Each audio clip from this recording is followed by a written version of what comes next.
horizontale. On a ici un objet qui peut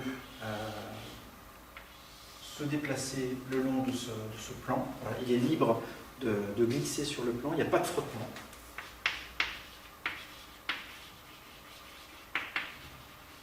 Ce corps a une masse M et on l'attache à une poulie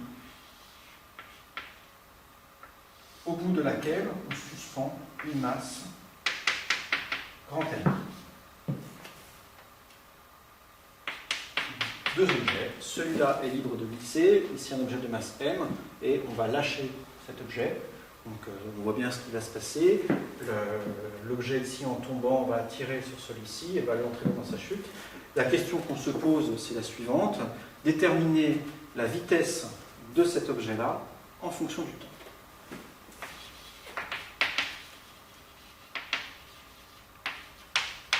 Donc la vitesse de l'île. Je vais commencer par présenter une manière erronée de résoudre l'exercice, mais en faisant comme si elle était juste. C'est-à-dire je ne vais pas prendre de gants particulières. Donc ce que je vais dire là dans les 5 prochaines minutes, c'est faux. Je vais simplement essayer de me mettre à la place de certains étudiants et vous montrer comment certains étudiants présentent ce problème et le résolvent. Et ensuite, je passerai à la résolution correcte, et en essayant de montrer où sont les mauvaises conceptions qui ont conduit à l'erreur initiale. Bon, beaucoup d'étudiants confrontés à ce problème disent la chose suivante. On a ici une masse M qui est soumise à son poids vers le bas. P est égal à M fois G. Le poids ici de la grosse masse, je vais l'appeler le contrepoids en fait. Donc le poids du contrepoids qui s'écrit grand M fois G. Cette masse, cette force ici est répercutée par la poulie à cet endroit-là. Et on se retrouve ici avec une force que je vais appeler F, qui a la même norme que mg ici, mais simplement qui a une direction différente du fait de la poulie. Donc tout se passe ici, a-t-on envie de dire, comme si le corps qui est ici était soumis à une force F, dirigée par là-bas, et qui a la norme mg. Une fois qu'on a écrit ça, la résolution du problème est vraiment très simple. J'ai écrit la relation fondamentale de la dynamique appliquée à ce système-là. Donc le système, c'est lui. Je me place dans un référentiel lié au support ici. Voilà. Et on écrit que MA est égal à la force qui est ici. Si je projette cette relation fondamentale de la dynamique sur un axe horizontal que je vais noter X par exemple, si on a O et par là-bas ça va être X, la coordonnée suivant X de l'accélération ici c'est X point point, est égale à F, et ici on voit que la force est une composante positive suivant l'axe X, et suivant le raisonnement que j'ai fait ici, ça vaudrait grand M fois G. Ce qui permet du coup d'écrire que X point point est égal à grand M sur M fois G, et on intègre une fois, si le corps au temps initial n'a pas de vitesse initiale, on se retrouve avec M sur mg fois t plus une constante qui vaudra ici 0 si le corps n'a pas de vitesse initiale. Bon, si le but c'était simplement d'avoir la vitesse, voilà, on peut s'arrêter ici et on a une expression de la vitesse. Là, j'ai décidé d'aller un petit peu plus loin et de m'intéresser aussi à la position tant que j'y étais. Et j'intègre encore une fois, et on peut trouver x égale 1,5 de m sur m fois g t carré. Voilà l'expression de la position qu'on trouverait en fonction du temps. Donc ça, c'est pas correct, hein, mais voilà ce que peut-être on aurait envie d'écrire. Une première manière de voir que ça, effectivement, ça pose problème, c'est de se poser la question de ce qui se passe si la masse grand M est beaucoup plus grande que la masse petit m, physiquement. Donc imaginez la situation suivante, où on a ici un éléphant énorme, on l'attache comme ça à une poulie, et on met ici un tout petit machin, une souris. Voilà. Et on laisse le système évoluer. Voilà, ce qui va se passer, on imagine bien que la souris ici ne va quasiment pas influer le mouvement de chute de l'éléphant, donc l'éléphant il va tomber avec une accélération g, donc le corps ici va être lui aussi tiré par la corde et accéléré avec l'accélération g dans ce sens-là. Et non pas, comme on pourrait le penser d'après cette équation-là, avec avec une accélération qui vaudrait ici grand m sur petit m fois g, c'est-à-dire quelque chose qui serait énorme. Si grand m est beaucoup plus grand que petit m, cette équation-là nous dit que le corps qui est ici est accéléré de manière énorme, vraiment beaucoup plus grande que g. Donc ce qui physiquement n'est pas le cas. Alors où est le problème avec le raisonnement qui est ici? En fait, c'est vraiment dans l'hypothèse déjà du départ de dire que la force qui est ici est égale en norme à la force qui est là au poids. Et ça, pour s'en rendre compte, il suffit vraiment d'aborder le problème avec rigueur et de se poser la question vraiment rigoureusement, tiens, que vaut la force qui est ici? Alors posons-nous effectivement la question de que vaut la force qui est ici, comment on l'exprime en fonction du temps. Pour ça, on va faire l'étude du système contrepoids. On va s'intéresser au contrepoids, juste lui. Le contrepoids, il est accéléré vers le bas, il est en train de tomber, et on peut écrire que m fois son accélération. Alors attention, l'accélération qui est là n'est pas la même que l'accélération qui est là. Ça, c'était celle de la masse qui est ici, alors que ça, c'est celle du contrepoids. Je n'ai pas envie d'adopter une notation différente ici, donc je le dis de manière explicite. Attention, l'accélération qui est ici, c'est celle du contrepoids. La masse fois l'accélération est égale à, et je vais écrire ici l'ensemble des forces auxquelles est soumis le contrepoids. Quelles sont les forces auxquelles est soumis le contrepoids? Alors il y a certes le poids P est égal à mg, mais c'est pas tout. Il est retenu par un fil. Ici, il y a le fil qui l'empêche de tomber. Et effectivement, si ici on a un gros machin et là un petit, le petit ne va pas tomber très vite parce qu'il y a lui qui le retient en fait. Donc il est soumis à une force que je vais noter T comme tension du fil, que je vais ici noter en rouge. Voilà.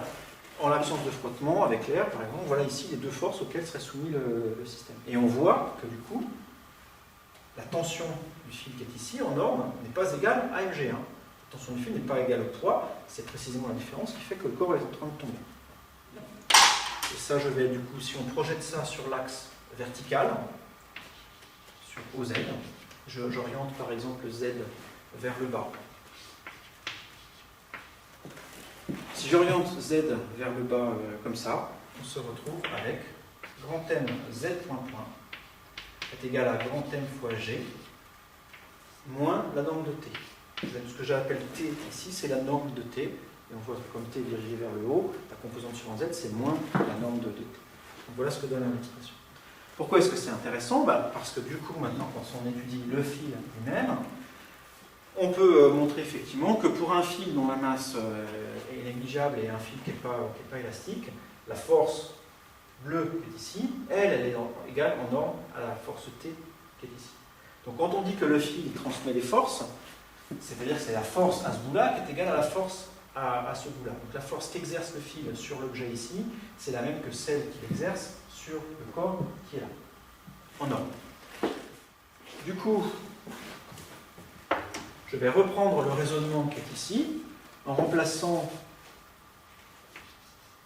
ici f, la composante de f suivant x, par t, ce que je viens de déterminer ici, c'est la tension qui est ici, c'est ce que je viens de dire, et t, je peux l'exprimer en fonction des autres grandeurs qui interviennent dans le problème. Ici, t, c'est égal à mg moins grand M z point. C'est-à-dire, ça fait donc ici grand M G moins M Z point. Donc on voit que par rapport à tout à l'heure, on a ce terme-là en plus. Tout à l'heure, on avait écrit juste ça, ce n'était pas correct, c'est ça qu'il faut écrire. Du coup, ça change toute la suite, donc je l'efface. Ici, on a l'air un petit peu embêté parce qu'on a x point, ici on a z point. Je vous rappelle que, comme le fil n'est pas extensible, à chaque fois que lui descend d'une certaine longueur, lui bouge de la même longueur ici, c'est-à-dire que les déplacements sont égaux, donc les vitesses suivant x et suivant z sont égales, et donc les accélérations aussi. Donc ici, x point, c'est la même chose que z point. Donc lui, je vais le remplacer par grand M x point, et je vais le passer du coup de l'autre côté de l'équation, et ça donne m plus petit m fois x point est égal à mg. Voilà. Donc on a finalement une équation qui ressemble à celle de tout à l'heure, et dans ce cas-là, le terme d'inertie ici qui figure devant l'accélération, c'est la somme des deux masses m plus petit m. Et donc voilà, du coup ça se résout de tête. L'accélération x point, ça fait grand M sur m plus petit m fois g. Donc la vitesse est donnée en intégrant x point est égal à grand M sur M plus petit m fois gt plus une constante. La constante est nulle parce qu'on part sans vitesse initiale. Et on intègre encore une fois pour trouver 1 demi de M sur M plus grand M fois gt carré. Avec ici, en prenant l'abscisse initiale égale à 0, je définis l'origine comme la position initiale du corps qu'on étudie. Et ça donne ça. Donc par rapport à tout à l'heure, on voit qu'on a un plus petit m ici qui intervient, qui fait toute la différence. Donc ça, c'est la résolution correcte du problème. On voit d'ailleurs que, pour reprendre le cas limite de tout à l'heure, si la masse petit m ici est très petite devant grand m, si ça c'est un tout petit machin et ça c'est un gros truc, donc dans ce cas, petit m est très petit devant grand m, et l'équation qui est là-bas nous dit que x est égal à 1 demi de, le dénominateur ça fait grand m, ça se simplifie, il reste 1 demi de gt carré, c'est-à-dire que tout ce machin-là est entraîné par sa chute par le contrepoids. Le contrepoids, tout se passe comme si le contrepoids tombait tout seul en chute libre, paf, ça c'est l'équation d'un autre truc en chute libre, et il entraîne avec lui la masse qui est ici, et effectivement ça se déplace de la même manière que lui. Donc ça c'est pas ce qu'on avait obtenu avec l'expression de tout à l'heure. Si on n'était pas intéressé par l'équation horaire, mais qu'on voulait simplement la vitesse qui est acquise par le corps qui est ici en fonction de son déplacement, donc si on voulait V en fonction de X, eh ben, ça serait assez facile à faire. Donc on prendrait là-dedans, on éliminerait T en fait, hein, si on veut V en fonction de X. Je le fais. X point c'est grand M sur grand M plus petit m fois G fois T. Et le temps ici est donné en fonction de X par l'expression qui est ici, c'est-à-dire c'est 2X sur grand M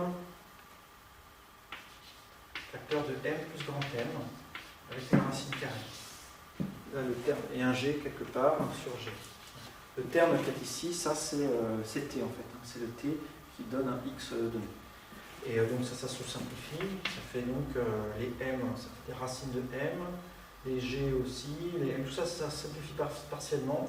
Et ça donne une racine de mg sur grand M plus petit m avec un 2 et un x.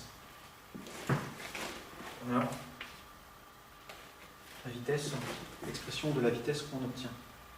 Alors pourquoi est-ce que je m'intéresse à ça là? Parce qu'il se trouve que ça on pouvait aussi trouver de manière beaucoup plus simple, si c'est la vitesse qui nous intéresse, en appliquant simplement le théorème de l'énergie mécanique. L'énergie mécanique, ici en absence de frottement, est conservée pour tout le système. Donc je vais écrire l'énergie mécanique au début, puis à un instant quelconque ultérieur. L'énergie mécanique de tout le système, donc lui plus lui, c'est donné. L'énergie mécanique est définie comme l'énergie cinétique plus l'énergie potentielle. Et ça, c'est une constante. Et ça vaut deux choses. Je vais prendre la valeur au début et la valeur à la fin. Au début, à t égale 0, l'énergie cinétique est nulle, parce que les corps sont lâchés sans vitesse initiale, il n'y a pas de vitesse, donc ça fait 0. Plus l'énergie potentielle, c'est l'énergie potentielle de ce corps-là, plus l'énergie potentielle de ce corps-là, que je vais noter M, G, Z. Alors attention, j'ai orienté Z vers le bas, donc il y a un moins ici dans l'énergie potentielle, et c'est un Z0, c'est la position initiale.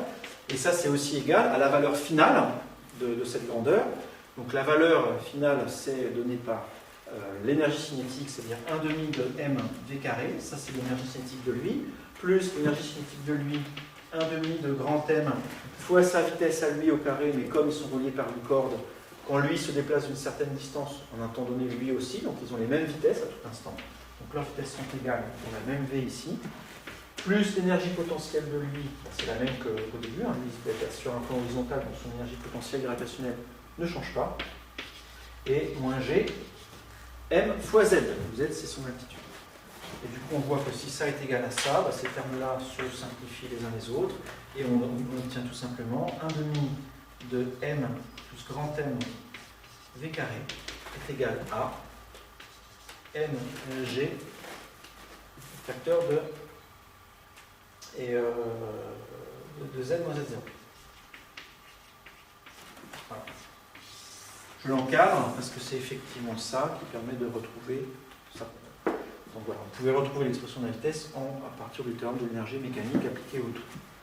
Et donc ici, la subtilité, la difficulté de cet exercice, c'est vraiment de ne pas penser que le poids qui agit sur le contrepoids se répercute intégralement ici. Ce n'est pas le cas.